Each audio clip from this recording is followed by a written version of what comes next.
നമസ്കാരം, ബിസിനസ് ഡയലോഗിലേക്ക് സ്വാഗതം.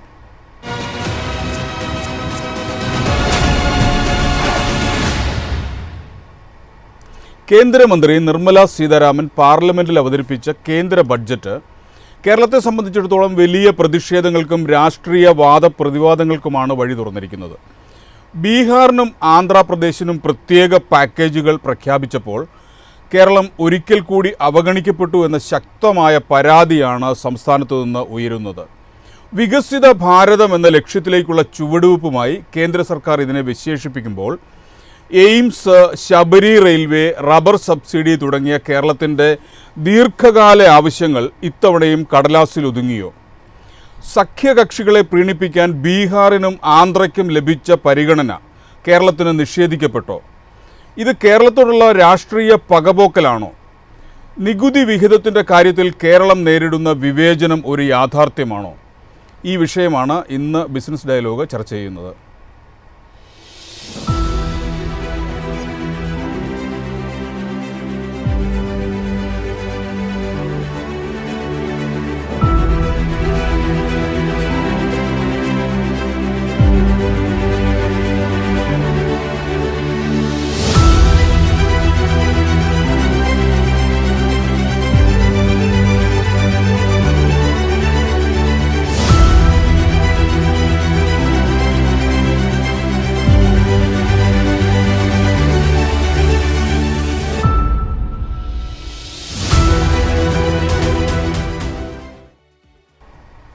ഈ ചർച്ചയിൽ എന്നോടൊപ്പം സാമ്പത്തിക വിദഗ്ധനും ഗുലാത്തി ഇൻസ്റ്റിറ്റ്യൂട്ട് ഡയറക്ടറുമായ ഡോക്ടർ KJ ജോസഫ്, കോൺഗ്രസിൽ നിന്ന് R ചന്ദ്രശേഖരൻ, BJPയിൽ നിന്ന് PR ശിവശങ്കരൻ, CPMൽ നിന്ന് KT കുഞ്ഞിക്കണ്ണൻ എന്നിവർ. ഡോക്ടർ KJ ജോസഫ്, കണക്കുകൾ പരിശോധിക്കുമ്പോൾ ഈ ബഡ്ജറ്റിൽ കേരളത്തിന് ലഭിച്ച വിഹിതത്തിൽ മുൻ വർഷങ്ങളെ അപേക്ഷിച്ച് കുറവുണ്ടോ, അതോ വിഹിതം ലഭിക്കുന്ന രീതിയിൽ മാറ്റം വന്നതാണോ?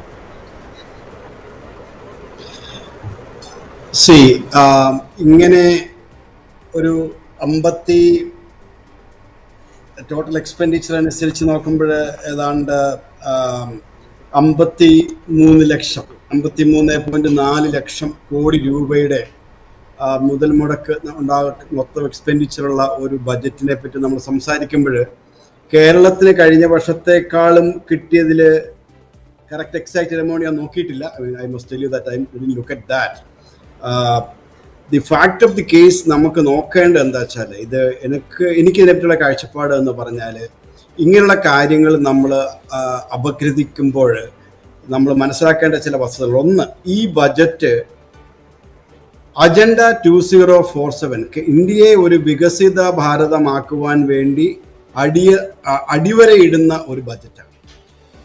അപ്പോൾ ഇതിനകത്ത് രാഷ്ട്രീയ നേതൃത്വത്തെ ഞാൻ അധികം വിമർശിക്കാൻ ആഗ്രഹിക്കുന്നില്ല. കാരണം ലക്ഷ്യം വലുതാണ്, നല്ലതാണ്. അത് മുന്നോട്ട് വയ്ക്കുക എന്നുള്ളതാണ് രാഷ്ട്രീയ നേതൃത്വത്തിൻ്റെ പ്രധാന കടമ.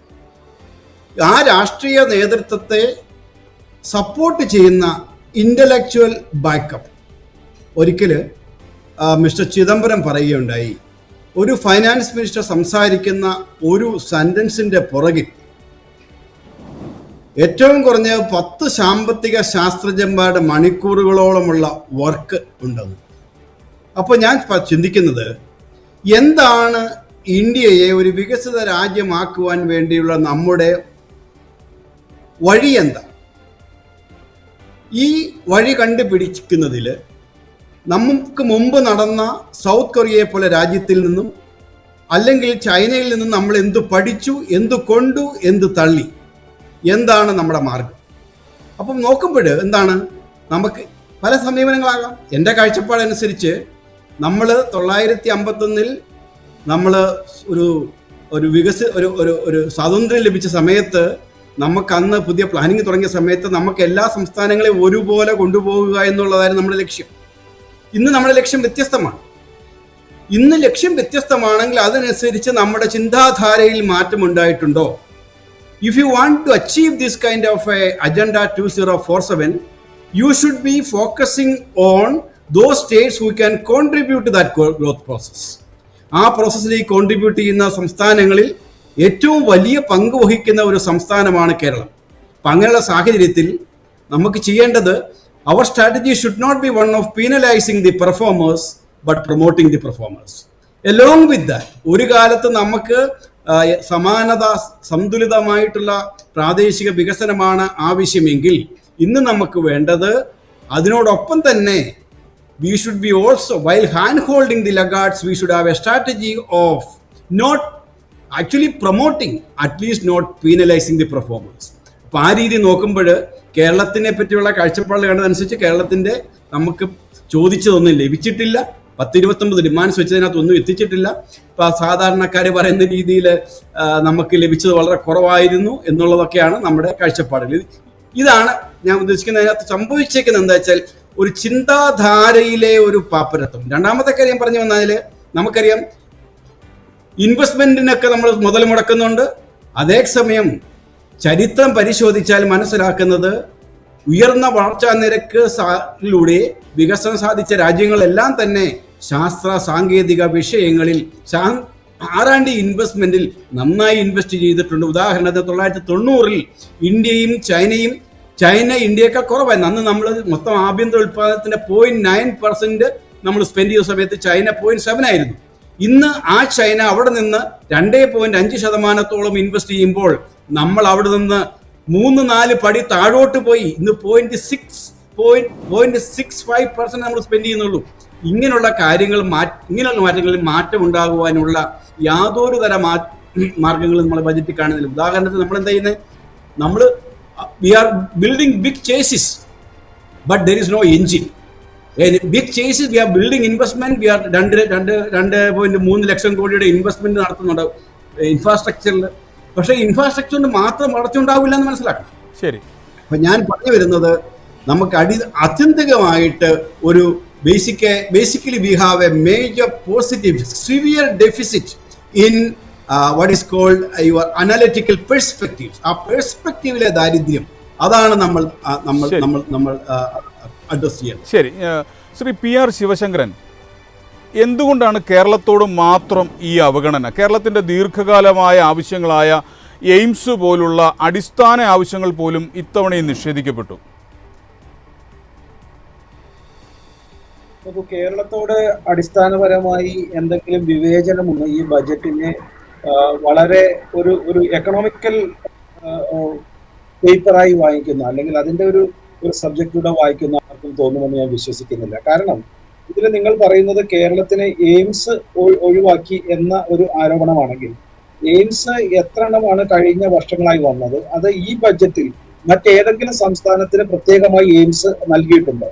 അതുമില്ലല്ലോ. പിന്നെ കേരളത്തിന് പ്രത്യേക പേരുകൾ പറയുന്നില്ല. ആകെ ഈ ബജറ്റ് നന്നായി വായിച്ചവർക്ക് മനസ്സിലാകും ആകെ 8 ഇനങ്ങളുടെ പേര് മാത്രമേ ഈ ബജറ്റിൽ പറഞ്ഞിട്ടുള്ളൂ. ബാക്കി എത്രത്തോളം സംസ്ഥാനങ്ങളുണ്ട്? BJP ഭരിക്കുന്ന സംസ്ഥാനങ്ങൾ, മഹാരാഷ്ട്രയോ മധ്യപ്രദേശോ അതുപോലെ തന്നെ ഗുജറാത്തോ ഗോവയോ ഡൽഹിയോ പോലുള്ള സംസ്ഥാനങ്ങളെ കുറിച്ച് ഒരു വാക്ക് പോലും പറഞ്ഞിട്ടില്ല. കേരളത്തെ കുറിച്ച് അത് പറഞ്ഞിട്ടുണ്ട്. അപ്പോ ഇത്തരം കാര്യങ്ങൾ നോക്കിയാൽ കേരളത്തെ അവഗണിക്കുകയായിരുന്നില്ല. പിന്നെ എയിംസിന്റെ കാര്യത്തിൽ ശ്രീ ശിവശങ്കരൻ, എയിംസിന്റെ കാര്യം ഞാൻ ഉദാഹരണമായിട്ട് പറഞ്ഞതാണ്. എയിംസ് മാത്രമല്ല, കേരളത്തിന്റെ കടമെടുപ്പ് പരിധി വർദ്ധിപ്പിക്കണമെന്ന ആവശ്യം, അതുപോലെ തന്നെ റെയിൽവേയുടെ ആവശ്യം, അത് കൂടാതെ തന്നെ പിന്നെ റബ്ബർ കർഷകരുടെ ആവശ്യം, കാർഷിക മേഖലയോടുള്ള അവഗണന, ഇത്തരം ഒട്ടേറെ കാര്യങ്ങളാണ് കേരളം ചൂണ്ടിക്കാട്ടുന്നത്. ഇതിന് പ്രധാനമായിട്ട് നിങ്ങൾ പറയുന്നത് റെയിൽവേയും എയിംസുമാണ്. ബാക്കി 2 സമയം ഉണ്ടെങ്കിൽ ഞാൻ പറയാം.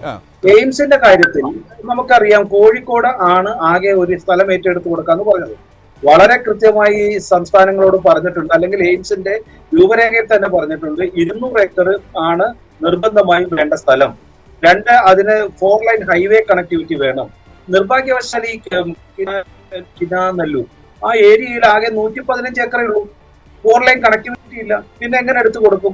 2014 ഉമ്മൻചാണ്ടി ഇരിക്കുമ്പോൾ തന്നെ അന്നത്തെ ഹർഷവർദ്ധൻ വളരെ വ്യക്തമായി ആവശ്യപ്പെട്ടതാണ് ഈ സ്ഥലം കൊടുക്കാനായിട്ട്. ഇതുവരെ സംസ്ഥാന സർക്കാരിന് സ്ഥലം ചൂണ്ടിക്കാണിക്കുവാനോ അതല്ലെങ്കിൽ കൃത്യമായി 200 ഏക്കർ നൽകുവാനോ ഈ സർക്കാരിന് കഴിഞ്ഞിട്ടില്ല എന്നുള്ളത് മറച്ചു വെച്ചുകൊണ്ട് കേരളത്തിന് എയിംസ് കിട്ടിയില്ല. അപ്പൊ മറ്റുള്ള സംസ്ഥാനങ്ങൾക്ക് എന്തോ 4-5 എയിംസ് കൊടുത്തു എന്നുള്ള ഒരു ധ്വനി പോലും ജെയിംസ് പോളിനെ പോലുള്ള വളരെ എന്താ പറയാ ഈ എക്കണോമിക്സും ബജറ്റും ഒക്കെ നന്നായി പഠിക്കുന്ന ആളുകൾ ഇവിടെ പറയുന്നു എന്നുള്ള കാര്യത്തിൽ എനിക്ക് വിഷമമുണ്ട്. 2, റെയിൽവേയുടെ കാര്യം.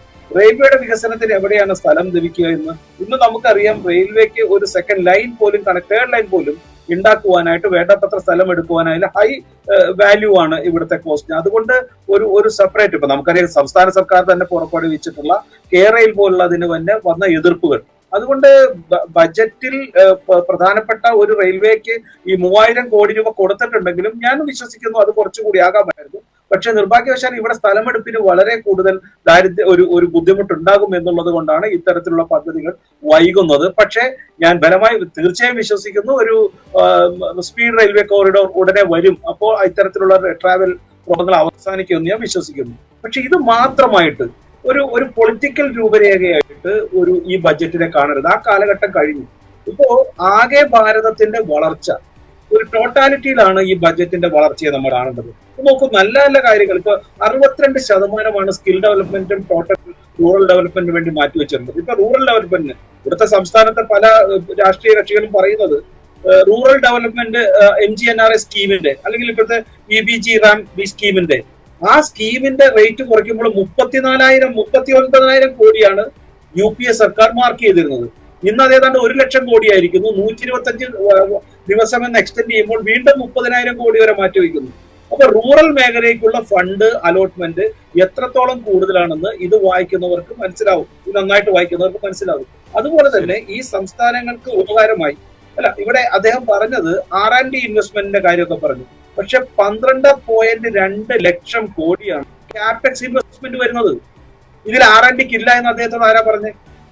അപ്പൊ ഈ 12 ലക്ഷം കോടി ഇത് UPA സർക്കാർ ഉണ്ടായിരുന്നപ്പോൾ അത് 2.26 crores ആയിരുന്നു. അതിൽ നിന്ന് ഏതാണ്ട് 10 ലക്ഷം കോടിയാണ് ഈ 10 വർഷം കൊണ്ട് ഈ ക്യാപിറ്റൽ ഇൻവെസ്റ്റ്മെന്റ് മൂലധന നിക്ഷേപത്തിലേക്ക് വരുന്നത്. ഇത് തന്നെ കേരളത്തിലടക്കം വലിയ കുതിപ്പിന് ഗുണമാകും. ഈ കഴിഞ്ഞ വർഷത്തിന് 2 ലക്ഷം കോടി വീണ്ടും വരുന്നു.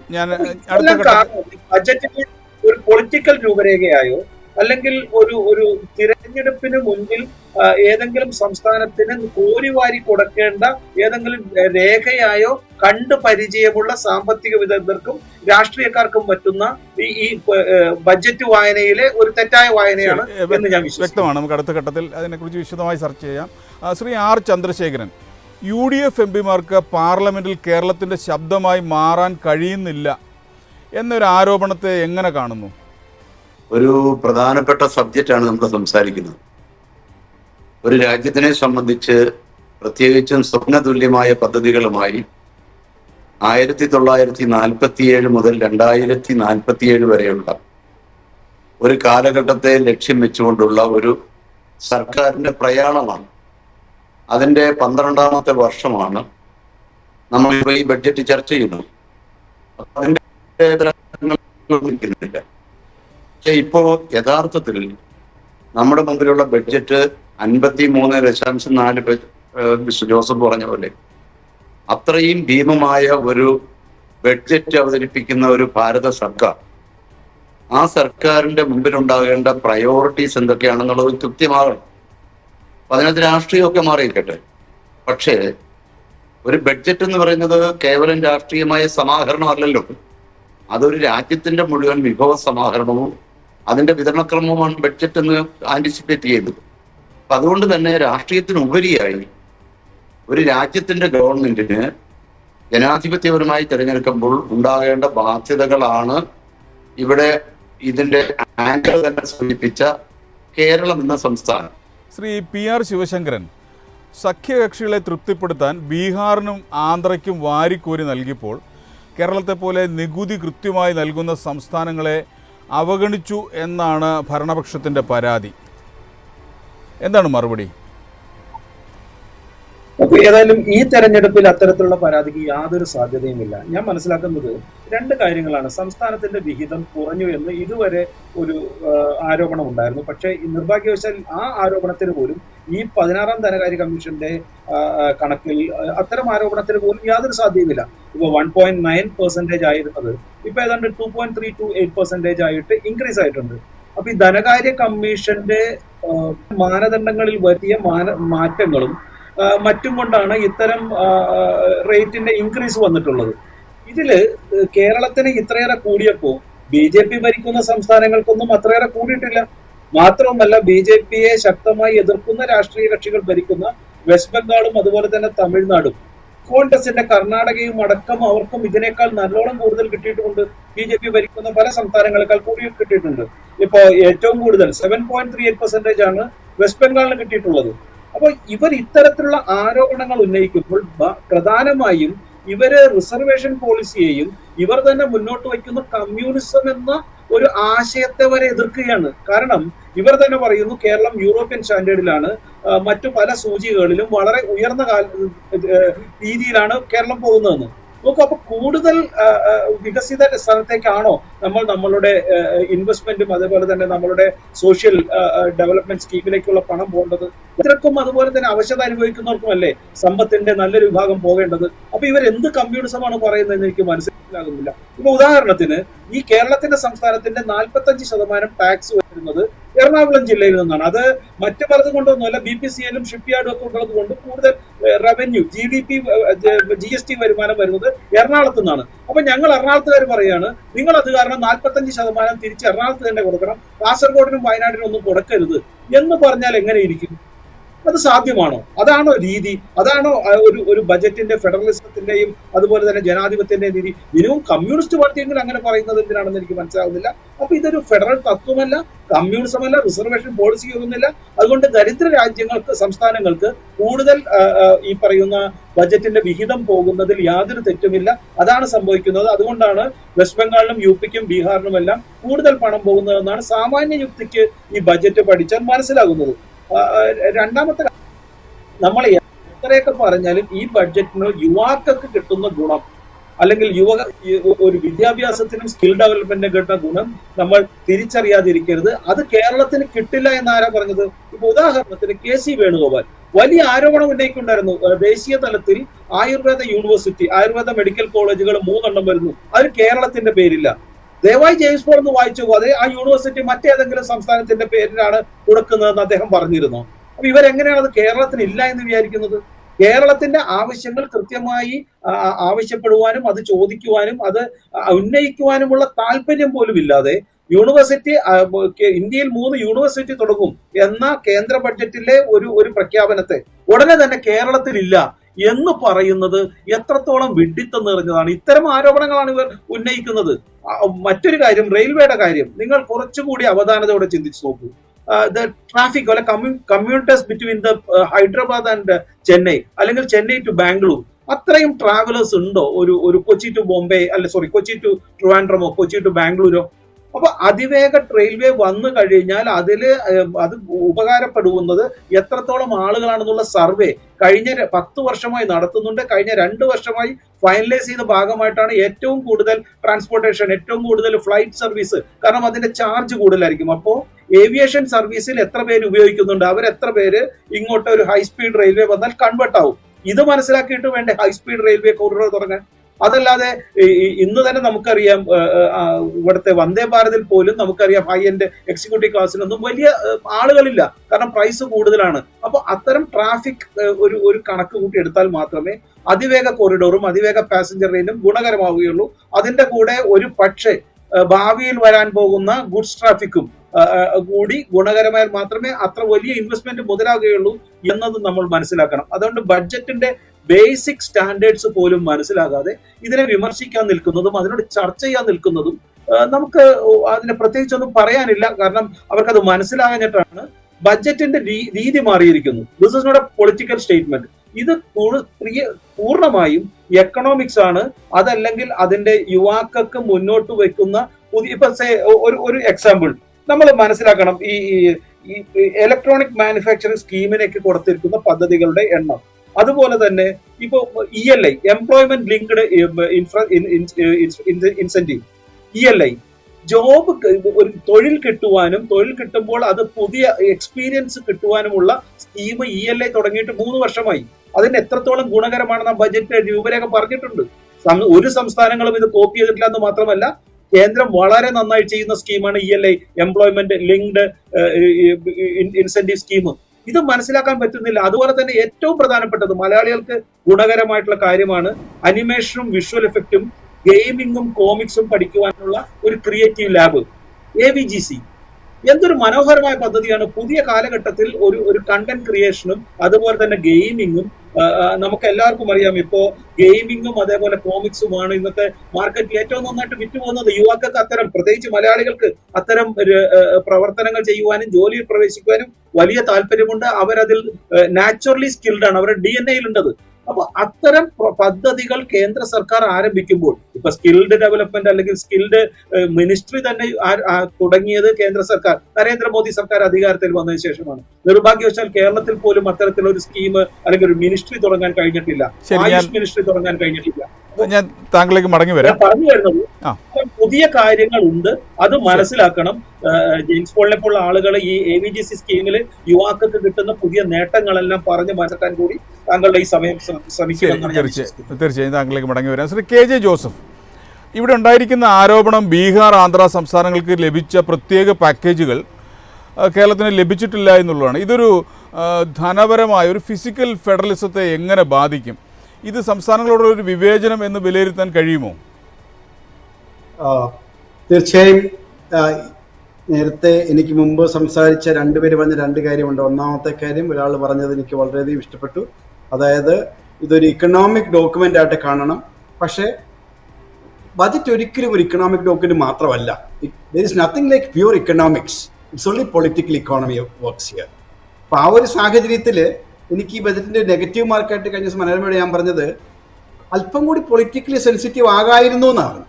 അതായത് ഇലക്ഷൻ നടക്കുന്ന സംസ്ഥാനങ്ങൾ വോട്ട് കിട്ടേണ്ടതല്ലേ, അതിനെന്തെങ്കിലും ചെയ്യണമായിരുന്നു എന്നുള്ളതാണ്. രണ്ടാമത്തെ, ഇക്കണോമിക്സ് എന്ന് പറയുമ്പോൾ നമ്മൾ മനസ്സിലാക്കണം, എനിക്കിപ്പോഴും എൻ്റെ നേരത്തെ പറഞ്ഞ വേറെ പറഞ്ഞു 12 ലക്ഷം 12.2 ലക്ഷം കോടി രൂപ ക്യാപിറ്റൽ അക്കൗണ്ടിൽ വെച്ചിട്ടുണ്ടെന്ന് പറഞ്ഞു.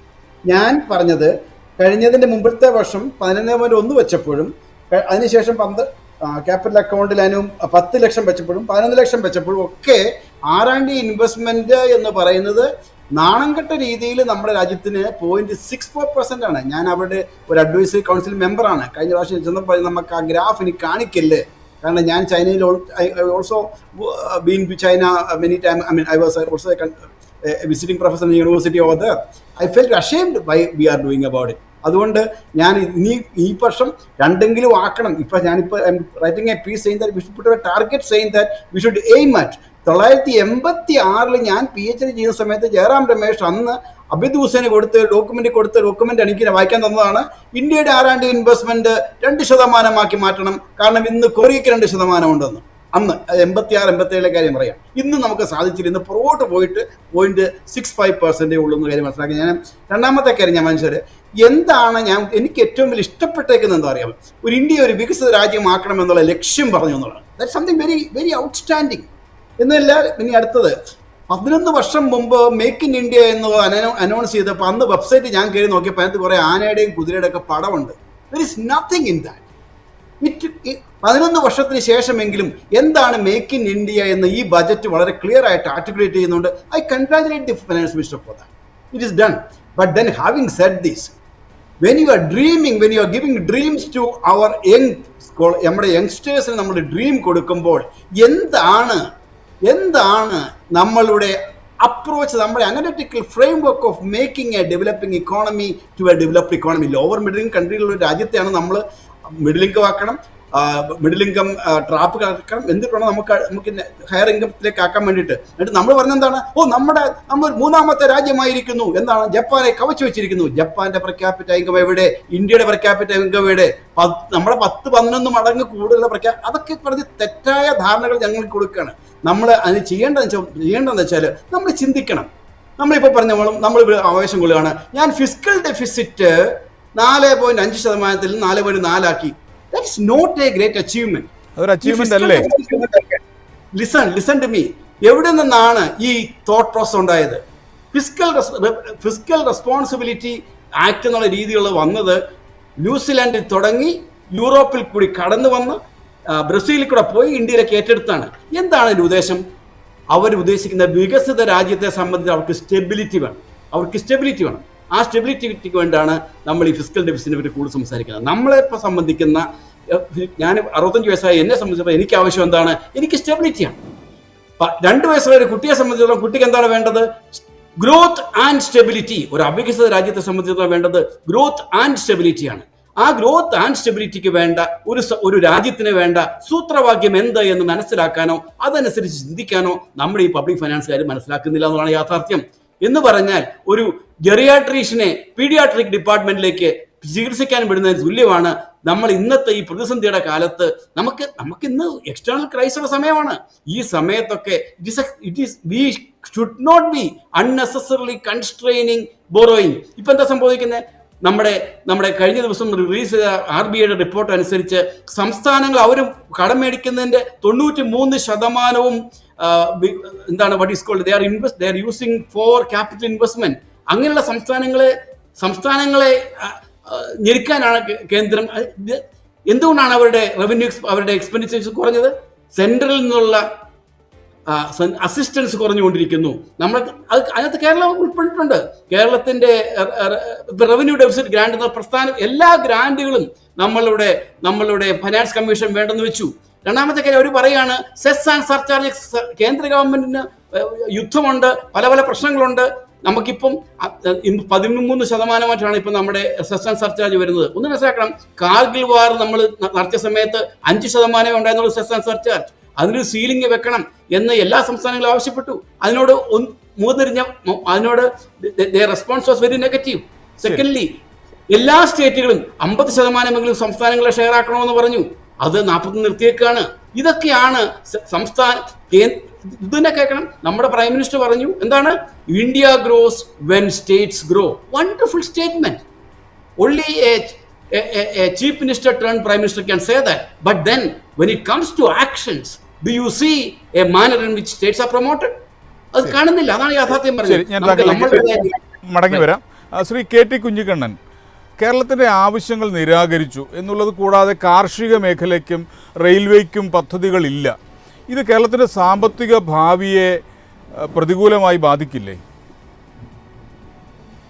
തീർച്ചയായിട്ടും കേരളത്തിന്റെ സാമ്പത്തിക ഭാവിയെ തകർക്കുക എന്ന ലക്ഷ്യമാണ് കേന്ദ്ര സർക്കാരിന്റെ ഈ ബജറ്റിന്റെ സൂചന. ജെയിംസ് പോളിന് അറിയാമല്ലോ, ധനമന്ത്രി സംസ്ഥാന ധനമന്ത്രിമാരെ പുതിയ ബജറ്റ് അവതരിപ്പിക്കുന്നതിന് മുമ്പ് വിളിച്ചു. ആ യോഗത്തിൽ അവർ എഴുതി കൊടുത്തു. കേരളത്തിന്റെ ധനകാര്യമന്ത്രി 29 ആവശ്യങ്ങൾ എഴുതി കൊടുത്തു. ആ 29 ആവശ്യങ്ങളും എന്താണ്? കേരളത്തിന്റെ സമ്പദ്ഘടനയെ ശക്തിപ്പെടുത്തുക എന്ന് പറഞ്ഞു കഴിഞ്ഞാൽ, ഒരു സമ്പദ്ഘടനയെ ശക്തിപ്പെടുത്തുക എന്ന് പറഞ്ഞാൽ ജനങ്ങളുടെ കൈകളിൽ പണമെത്തിക്കുകയും അവരുടെ പർച്ചേസിംഗ് പവർ ഉയർത്തുകയും അതുവഴി സമ്പദ്ഘടനയെ ആകെ ചലനാത്മകമാക്കുകയും എന്നുള്ളതാണ് പ്രാഥമികമായ ഉത്തരവാദിത്തം. ആ പ്രാഥമികമായ ഉത്തരവാദിത്തത്തിൽ നിന്നുകൊണ്ടാണ് തൊഴിലുറപ്പ് പദ്ധതിയുടെ പഴയ ഘടന പുനഃസ്ഥാപിക്കണമെന്നാവശ്യപ്പെട്ട സംസ്ഥാനമാണ് കേരളം. ഇപ്പോൾ തൊഴിലുറപ്പ് പദ്ധതിക്ക് കേന്ദ്ര ബജറ്റിൽ അതിന് പുതിയ നാമമുണ്ട്. ആ പുതിയ പദ്ധതിക്ക് കേന്ദ്ര ബജറ്റിൽ പണം നീക്കിവെച്ചു. ആ നീക്കിവെച്ച പണമനുസരിച്ച് എന്താണ്? നിയമം പറയുന്നത് 125 ദിവസം മിനിമം തൊഴിൽ കൊടുക്കുമെന്നാണ്. പക്ഷേ 54 ദിവസം പോലും തൊഴിൽ കിട്ടില്ല എന്നുള്ളതാണ്.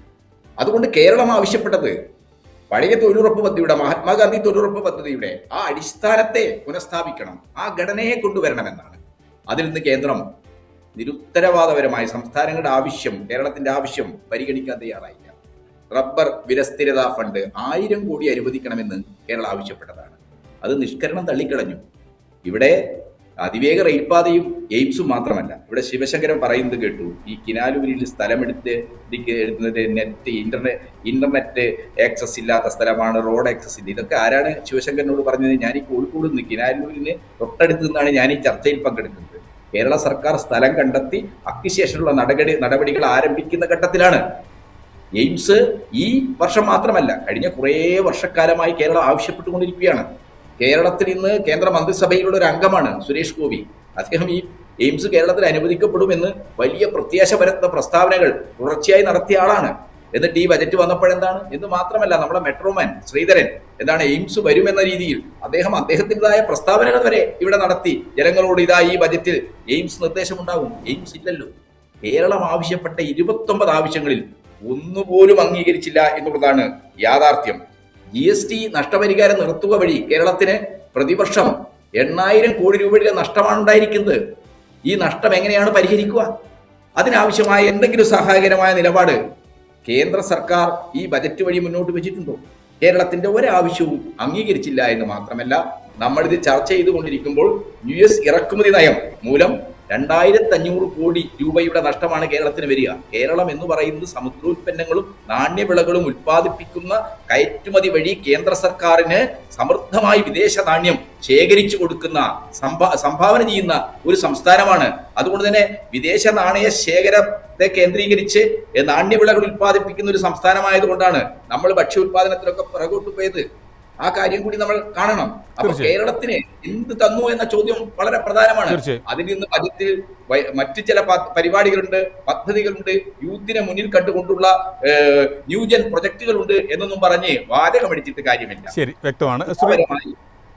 ശ്രീ PR ശിവശങ്കരൻ, ശ്രീ KT കുഞ്ഞിക്കണ്ണൻ പറഞ്ഞതുപോലെ കേരളത്തെ അവഗണിച്ചു എന്നുള്ളത് മാത്രമല്ല, കേരളത്തിലെ BJP നേതൃത്വം നൽകിയ നിവേദനങ്ങൾ പോലും പരിഗണിച്ചില്ല എന്നത് BJPയുടെ സംസ്ഥാന നേതൃത്വത്തിന് തന്നെ ഒരു പരാജയമല്ലേ? BJPയുടെ സംസ്ഥാന നേതൃത്വം എന്ത് ഡോക്യുമെന്റ് കൊടുത്തു എന്ന് എനിക്ക് അറിയില്ല കേട്ടോ. ഇനിയിപ്പോൾ അത് ഞാൻ കണ്ടിട്ടില്ല. അത്തരം ഒരു ഡോക്യുമെന്റിനെ കുറിച്ച് എനിക്ക് അറിയില്ല. അത് കാരണം ഞാൻ തൽക്കാലം അതിനെ കുറിച്ച് പറയുന്നില്ല. ആ ഡോക്യുമെന്റ് എന്താണെന്ന് താങ്കൾ എനിക്ക് കാണിച്ചു തന്നാൽ ഞാൻ അതിനെ കുറിച്ച് പറയാം. ഈ എയിംസ് വരുമെന്ന് പ്രഖ്യാപിച്ചത് സുരേഷ് ഗോപിയാണ്. ഞാൻ അങ്ങോട്ട് വരാം. ഏതായാലും എയിംസിനെ കുറിച്ച് ചർച്ച ചെയ്യുന്നതല്ലാണ്. കാരണം 2014 ശേഷമെങ്കിലും എയിംസിനെ കുറിച്ച് ചർച്ചകൾ ഏതായാലും തുടങ്ങിയല്ലോ. 2004 മുതൽ 2014 വരെ അത്തരം ചർച്ച പോലും ഉണ്ടായിരുന്നില്ല. UPA സർക്കാരിൽ 8 മന്ത്രിമാരുണ്ടായിരുന്നിട്ട് പോലും ഒരു എയിംസ് വേണമെന്ന് ആവശ്യപ്പെടാനുള്ള ആഗ്രഹിക്കാനുള്ള ആഗ്രഹം പോലും ഇവിടുത്തെ ഇടതുപക്ഷങ്ങൾക്കോ അല്ലെങ്കിൽ കമ്മ്യൂണിസ്റ്റ് പാർട്ടി കോൺഗ്രസിനോ ഉണ്ടായിരുന്നില്ല. ഇപ്പൊ ഏതായാലും ആഗ്രഹിക്കാൻ തുടങ്ങി. പണ്ടൊന്നും എയിംസ് എന്നുള്ളത് ഡൽഹിയിൽ മാത്രമുള്ള എന്തോ ഒരു അത്ഭുത ലോകം പോലെ ഇന്ന് മറ്റുള്ള സംസ്ഥാനങ്ങൾക്ക് കിട്ടി തുടങ്ങി. കേരളത്തിന് കിട്ടണമെന്നുള്ള ആഗ്രഹം നല്ലതാണ്. ഏതായാലും അവിടെ നാഷണൽ ഹൈവേയും ഇല്ല, അതുപോലെ 200 ഏക്കറും ഇല്ല എന്നുള്ളത് എന്റെ അടുത്ത സുഹൃത്ത് കുഞ്ഞിക്കണ്ണൻ മനസ്സിലാക്കുമെന്ന് ഞാൻ വിചാരിക്കുന്നു. അദ്ദേഹം തൊട്ടടുത്താണെന്ന് എനിക്ക് നന്നായിട്ട് അറിയാം. അതുകൊണ്ട് എയിംസിനെ കുറിച്ചുള്ള ചർച്ച ചെയ്ത് കൂടുതൽ നാണകെടാതിരിക്കുകയാണ് നല്ലത്. 8 മന്ത്രിമാരുണ്ടായിട്ട് ഒരു എയിംസിന്റെ ചർച്ച പോലും നടക്കാത്ത രാജ്യമാണ്.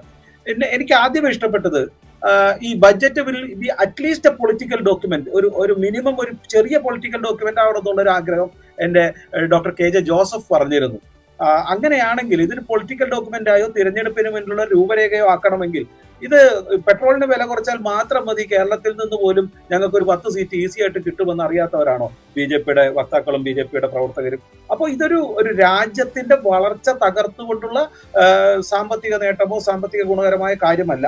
മറിച്ച് ഇത്തരം ചില പ്രശ്നങ്ങളെ, അടിസ്ഥാന പ്രശ്നങ്ങളെ നേരിടുകയും അതിനെ ആ ആപത്തുകളെ സ്വയം നേരിട്ട് വിജയിക്കാനുള്ള ഒരു ആർജവമാണ് ഈ ബജറ്റിൽ കാണിച്ചിരിക്കുന്നത് എന്നതാണ് ആദ്യമേ പറയാൻ ആഗ്രഹിക്കുന്നത്. 2, പ്രയോറിറ്റി. അദ്ദേഹം വളരെ കൃത്യമായിട്ട് പറഞ്ഞു, per capita income of the Japanese will be something different and Kerala or India will be something very low എന്ന് അദ്ദേഹം പറഞ്ഞു. അത് തന്നെയാണ് എനിക്ക് പറയാനുള്ളത്. ഈ ജപ്പാന്റെയും ചൈനയുടെയും പ്രയോറിറ്റി അല്ല നമ്മളുടേത്. നമുക്ക് ഈ കഴിഞ്ഞ കുറെ നാളുകളായി മാത്രമാണ് 8 കോടി ആളുകളെ ദാരിദ്ര്യരേഖയിൽ നിന്നും മാറ്റാനും 80 കോടി ആളുകൾക്ക് ഭക്ഷണം എത്തിക്കുക എന്നുള്ളതാണ് നമ്മുടെ പ്രയോറിറ്റി. അല്ലാതെ R&D ഡിപ്പാർട്ട്മെന്റിന് 6% കൊടുക്കുക എന്നുള്ളതല്ല നമ്മുടെ പ്രയോറിറ്റി. അതുകൊണ്ട് we have to prepare a priority list first. അതുകൊണ്ടാണ് ഇത്തരത്തിലുള്ള കാര്യങ്ങൾക്ക് റൂറൽ അഗ്രികൾച്ചറൽ ഡെവലപ്മെന്റിന് വേണ്ടിയിട്ട് ഇത്രയേറെ പണം മാറ്റിവെച്ചത്. ഇപ്പൊ നോക്കൂ, അഗ്രികൾച്ചറിന് പണം മാറ്റിവെച്ചില്ല എന്ന് പറഞ്ഞു. UPയുടെ കാലഘട്ടത്തിൽ 31 ലക്ഷം കോടിയാണ് മാറ്റിവെച്ചതെങ്കിൽ ഇന്ന് 1.4 lakh crores ആണ് മാറ്റിവെച്ചിരിക്കുന്നത് അഗ്രികൾച്ചറിലേക്ക്. അപ്പൊ ഇത്രയേറെ അഗ്രികൾച്ചറിലേക്ക് അത് മുഴുവൻ നമുക്കറിയാം ഏതാണ്ട് സബ്സിഡിയായും അതുപോലെ തന്നെ വളത്തിന്റെ സബ്സിഡിയായും മറ്റേ FDIയിലേക്കുള്ള പർച്ചേസും FCIയിലേക്കുള്ള പർച്ചേസും ഇവിടെ ഉൽപ്പാദിപ്പിക്കുന്ന മുഴുവൻ വിളകളും അരിയായാലും ഗോതമ്പായാലും കേന്ദ്ര സർക്കാർ FCIയിലേക്ക് വാങ്ങിക്കുകയും ഈ കേരളത്തിൽ തന്നെ ഇത്തരത്തിൽ റേഷൻ അരിയായിട്ട് നൽകുകയും ചെയ്യുന്നുണ്ട്. 26 രൂപയ്ക്ക് 2 രൂപയാണ് സംസ്ഥാന സർക്കാർ കൊടുക്കുന്നത്. അപ്പോൾ ഇത്തരത്തിലുള്ള വലിയ അലോട്ട്മെന്റ് അഗ്രികൾച്ചർ ഡിവിഷനിലേക്ക് വരുന്നു. കാരണം ഇന്ത്യയിലെ ബേസിക് അഗ്രികൾച്ചർ പ്രൈമറി നമ്മുടെ എക്കണോമി അഗ്രികൾച്ചർ ആണ്. അതിനാണ് ഏറ്റവും കൂടുതൽ ആളുകൾ തൊഴിൽ ചെയ്യുന്നതും ഏറ്റവും കൂടുതൽ വരുമാനം വരുന്നതും. അതുകൊണ്ട് ഇത്രയേറെ ബഡ്ജറ്റ് അഗ്രികൾച്ചറിനും പ്രൈമറി എക്കണോമിക്കും വേണ്ടി മാറ്റിവെക്കണമെന്നും മനസ്സിലാക്കോട്ടല്ല ജോസഫ് സാർ അങ്ങനെ പറഞ്ഞത് എന്ന് ഞാൻ വിശ്വസിക്കുന്നു. അപ്പൊ പ്രയോറിറ്റി വിൽ ബി ഡിഫറെന്റ്. അതുകൊണ്ട് R&Dക്ക് ഇത്ര % കൊടുക്കണം എന്നുള്ളതല്ല നമ്മളുടെ പ്രയോറിറ്റി എന്ന് ഞാൻ വിശ്വസിക്കുന്നു. 2 സംസ്ഥാനങ്ങൾക്ക് കിട്ടിയില്ല എന്ന് പറയുമ്പോൾ നമ്മൾ മിനിമം മനസ്സിലാക്കേണ്ടത് ഒരു 1.4 lakh crores has been earmarked for the state government fund. ഇത് നമ്മൾ അതിനകത്ത് വായിക്കാത്തവര് കഴിഞ്ഞ തവണയും ഏതാണ്ട് 1 ലക്ഷം കോടി രൂപ 50 വർഷം കൊണ്ട് പലിശയില്ലാതെ തിരിച്ചടയ്ക്കാനുള്ള ഫണ്ട് ഇയർമാർക്ക് ചെയ്തു വെച്ചിരുന്നു. നിർഭാഗ്യവശാൽ ഈ കേരള സർക്കാർ അത് 1 രൂപ എടുത്തില്ല എന്ന് മാത്രമല്ല 1 രൂപയുടെ ആപ്ലിക്കേഷൻ പോലും കൊടുത്തിട്ടുണ്ടായിരുന്നില്ല. അപ്പൊ കടമെടുപ്പ് എന്നുള്ളത് ഇവർക്ക് വിദേശത്ത് നിന്ന് 9.75% കടമെടുക്കുവാനുള്ള ഒരു പ്രവണത മാത്രമാണ്, അല്ലെങ്കിൽ അതിൽ മാത്രമാണ് താല്പര്യം. കേരളത്തിലേക്ക് കേന്ദ്ര സർക്കാർ പലിശയില്ലാതെ 50 വർഷത്തേക്ക് പണം നൽകിയിട്ട് അതിലേക്ക് ഒരു പ്രൊജക്ട് പോലും നൽകുവാനായിട്ട് ഈ സംസ്ഥാന സർക്കാർ തയ്യാറായില്ല. ശരി, 50% സബ്സിഡിയും, അല്ല ഒറ്റ കാര്യം കൂടി, 50% സബ്സിഡിയും 50% ഗ്രാന്റുമായിട്ടുള്ള ധാരാളം പ്രൊജക്ടുകൾ, വലിയ രീതിയിലുള്ള ഈ ഫ്രീസറും അതേപോലെ തന്നെ കർഷകർക്ക് വേണ്ടിയിട്ട് ഏറ്റവും ഗുണകരമായിട്ടുള്ള ഫുഡ് പ്രൊഡക്ഷനുള്ള ഫെസിലിറ്റീസ് ഒരെണ്ണം പോലും, 2 എണ്ണം അപ്ലൈ ചെയ്ത് 2 എണ്ണവും കല്ലിട്ടത് മാത്രമല്ലാണ്ട് ഒരു പ്രൊഡക്ഷനും ഈ സംസ്ഥാന സർക്കാർ ചെയ്തിട്ടില്ല. മഹാരാഷ്ട്രയ്ക്ക് 26 ഇത്തരത്തിലുള്ള ഫുഡ് പാർക്കുകളാണ് ചെയ്തിരിക്കുന്നത്. അപ്പൊ ഈ സംസ്ഥാന സർക്കാരിന് ബജറ്റിൽ കേന്ദ്ര സർക്കാർ നൽകുന്ന ഈ കൃത്യമായ അഗ്രികൾച്ചറൽ ലോണുകൾ പലിശയില്ലാതെ മേടിക്കുവാനുള്ള ആർജവുമില്ല, ആഗ്രഹവുമില്ല, താല്പര്യമില്ല എന്നുള്ളതാണ് ഏറ്റവും പ്രധാനപ്പെട്ട. ഇത് തന്നെയാണ് ഈ എയിംസിന്റെ കാര്യം ഒന്നുകൂടെ പറയുന്നു.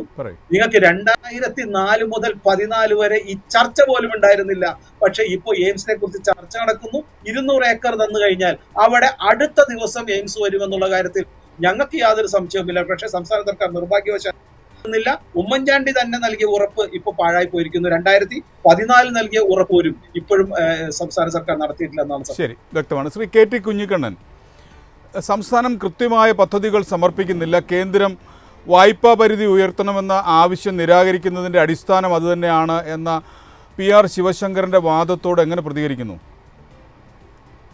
അല്ല, PR ശിവശങ്കരൻ്റെ വാദം, അദ്ദേഹം ഇത്തരൊരു ചർച്ചയിൽ പങ്കെടുക്കുമ്പോൾ അങ്ങനെ അദ്ദേഹത്തിന് സംസാരിക്കാൻ പറ്റും. റിയാലിറ്റി എല്ലാവർക്കും അറിയാമല്ലോ. കേരള സർക്കാർ ബജറ്റിന് മുമ്പ് ധനകാര്യമന്ത്രി വിളിച്ചു ചേർത്ത യോഗത്തിൽ സമർപ്പിച്ചിട്ടുള്ള 29 ആവശ്യങ്ങളുണ്ട്.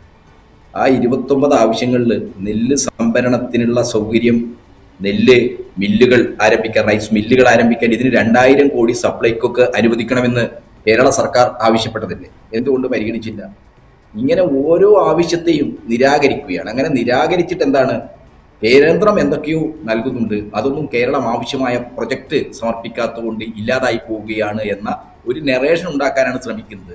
വസ്തുത എന്താണ്? ഇന്ത്യയിൽ കാർഷിക മേഖലയിൽ ഇപ്പോൾ കേരളത്തിൻ്റെ റബ്ബർ വിലസ്ഥിരതാ ഫണ്ട് നമ്മൾ എത്ര കാലമായി ആവശ്യപ്പെട്ടുകൊണ്ടിരിക്കുന്നു. റബ്ബർ ഉൾപ്പെടെയുള്ള നാണ്യവിളകളുടെ ബോർഡുകളുമായി ബന്ധപ്പെട്ട സാമ്പത്തിക സഹായം നമ്മൾ എത്ര കാലമായി ആവശ്യപ്പെട്ടുകൊണ്ടിരിക്കുന്നു. എന്തുകൊണ്ട് ഈ ബജറ്റിലുണ്ടാവും, അടുത്ത ബജറ്റിലുണ്ടാവും നമ്മൾ പ്രതീക്ഷിച്ചിരിക്കുകയല്ലേ? എന്തുകൊണ്ട് കേന്ദ്ര സർക്കാർ അതിന് ആവശ്യമായിട്ടുള്ള തുക നീക്കി വെക്കുന്നില്ല? അവിടെയാണ് കേന്ദ്ര സർക്കാരിന് അതിൻ്റെതായ അജണ്ടയുണ്ട്. ഈ ബജറ്റിൽ ജനങ്ങളുടെ കൈകളിലേക്ക് പണമെത്തിക്കാൻ, രാജ്യത്തിൻ്റെ ഉൽപാദനപരമായ മണ്ഡലങ്ങളിൽ വളർച്ചയുണ്ടാക്കാൻ, അതുവഴി ജനങ്ങൾക്ക് തൊഴിലുണ്ടാക്കാൻ, അതുവഴി സമ്പദ്ഘടനയെ ആകെ തന്നെ ചലനാത്മകമാക്കാൻ എന്ത് പദ്ധതിയാണുള്ളത്? കോർപ്പറേറ്റുകൾക്ക് ഒരു നയാ പൈസ നികുതി കൂട്ടാത്തൊരു ബജറ്റാണിത്. അത് നമ്മൾ മനസ്സിലാക്കണം. ഈ രാജ്യത്തെ സമ്പത്തിന്റെ മഹാഭൂരിപക്ഷവും കവർന്നെടുത്ത് സ്വന്തം പോക്കറ്റിലാക്കുന്ന കോർപ്പറേറ്റുകൾക്ക് ഒരു നയാ പൈസ പോലും നികുതി കൂട്ടാത്തൊരു ബജറ്റാണിത്. അതെന്താ കാണിക്കുന്നത്? സമ്പന്ന പക്ഷപാതിത്വത്തിനപ്പുറത്ത് ദരിദ്രരും സാധാരണക്കാരുമായ കാർഷിക മേഖല ഉൾപ്പെടെയുള്ള അടിസ്ഥാന ഉൽപാദന മേഖല ജീവിക്കുന്ന ജനങ്ങളുടെ ജീവിതത്തെ മെച്ചപ്പെടുത്താനുള്ള ഒരു പദ്ധതിയും ഈ ബജറ്റിൽ ഇല്ല എന്നുള്ളതാണ് യാഥാർത്ഥ്യം. ഈ ബജറ്റ് കണക്കുകൾ കൊണ്ടുള്ള സമയപരിമിതി ഞാനൊന്ന് ഇടപെടുകയാണ്. കേരളത്തിൻ്റെ വികസന ആവശ്യങ്ങളും കേന്ദ്രത്തിൻ്റെ സാമ്പത്തിക നയങ്ങളും തമ്മിലുള്ള വൈരുദ്ധ്യമാണ് ഈ ചർച്ചയിലൂടെ പുറത്തു വരുന്നത്. ഫെഡറൽ സംവിധാനത്തിൽ ഓരോ സംസ്ഥാനത്തിനും അർഹമായ പരിഗണന ലഭിക്കുന്നു എന്ന് ഉറപ്പാക്കേണ്ടത് അത്യാവശ്യമാണ്. ബീഹാറിനും ആന്ധ്രയ്ക്കും ലഭിച്ച പരിഗണന എന്തുകൊണ്ട് മറ്റു സംസ്ഥാനങ്ങൾക്ക് ലഭിക്കുന്നില്ല എന്ന ചോദ്യം ഇപ്പോഴും അവശേഷിക്കുന്നു. രാഷ്ട്രീയ തർക്കങ്ങൾക്കപ്പുറം കേരളത്തിലെ ജനങ്ങളുടെ താല്പര്യങ്ങൾ സംരക്ഷിക്കപ്പെടുന്ന ഒരു ബജറ്റ് സംസ്കാരം ഉണ്ടാകട്ടെ എന്ന് നമുക്ക് പ്രത്യാശിക്കാം. ബിസിനസ് ഡയലോഗ് ഇവിടെ പൂർണ്ണമാകുന്നു. ചർച്ചയിൽ പങ്കെടുത്ത doctor KJ Joseph, R Chandrasekharan, PR Sivasankaran, KT Kunhikannan, നന്ദി. മറ്റൊരു വിഷയവുമായി അടുത്ത ആഴ്ച കാണാം. നമസ്കാരം.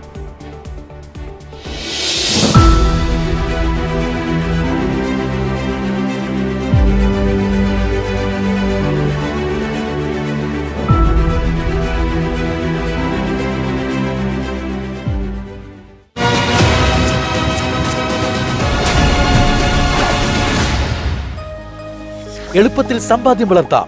ഇന്ന് തന്നെ മൈഫിൻ TV ആപ്പ് ഡൗൺലോഡ് ചെയ്യൂ.